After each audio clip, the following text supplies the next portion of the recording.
কাল পর্দা উঠছে আইসিসি চ্যাম্পিয়ন্স ট্রফির নবম আসরের। করাচিতে উদ্বোধনী ম্যাচে লড়বে নিউজিল্যান্ড ও স্বাগতিক পাকিস্তান। ম্যাচটি শুরু হবে বাংলাদেশ সময় বিকেল ৩টায়।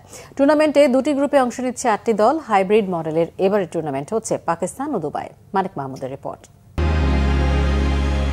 ২৯ বছর পর আইসিসির কোনো ইভেন্ট হচ্ছে পাকিস্তানে। ১৯৯৬ সালে সর্বশেষ বিশ্বকাপের সহ আয়োজক ছিল দেশটি। চ্যাম্পিয়ন্স ট্রফির আয়োজনে সব রকম প্রস্তুতি নিয়েছে পাকিস্তান। নেওয়া হয়েছে কঠোর নিরাপত্তা ব্যবস্থাও।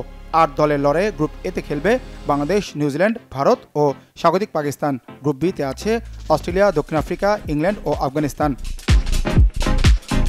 আসরের ডিফেন্ডিং চ্যাম্পিয়ন পাকিস্তান নিজ মাঠে শিরোপা ধরে রাখার মিশন তাদের। ঘরের মাঠে কদিন আগেই ট্রাই নেশনস সিরিজে নিউজিল্যান্ডের বিপক্ষে খেলেছে রিজওয়ানের দল।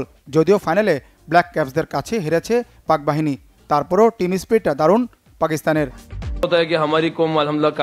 চাপের সামনে আমরা ভেঙে পড়ি, ফলে বেশ কয়েকটা ম্যাচ হারতে হয়েছে।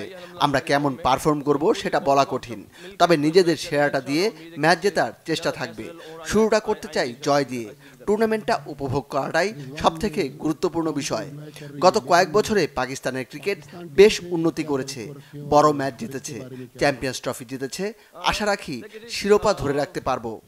দুর্দান্ত ছন্দে আছে নিউজিল্যান্ড। টুর্নামেন্টের হট ফেভারিট মিচেল স্যান্টনারের দল। ৩ জাতি সিরিজ জিতে মনোবলে দারুণ চাঙ্গা ব্ল্যাক ক্যাপসরা। তবে শেষ মুহূর্তে দলের পেসার লোকি ফার্গুসন ইনজুরিতে ছিটকে গেছেন স্কোয়াড থেকে। তার পরিবর্তে দলে ডাক পেয়েছেন কাইল জেমিসন। ফার্গুসনের অভাব সতীর্থরা মিটিয়ে দেবেন আশা অধিনায়ক স্যান্টনারের। আমাদের লক্ষ্য শিরোপা জয়। পাকিস্তান খুবই শক্তিশালী দল, তাদের আছে বিশ্বসেরা ব্যাটার ও বোলার। প্রথম ম্যাচটা আমাদের জন্য সহজ হবে না, তবে কদিন আগেই পাকিস্তানের বিপক্ষে দুবার জিতেছি আমরা। এটা দলের বড় অনুপ্রেরণা। আশা করি টানা তৃতীয় ম্যাচেও তাদের হারাতে পারবো।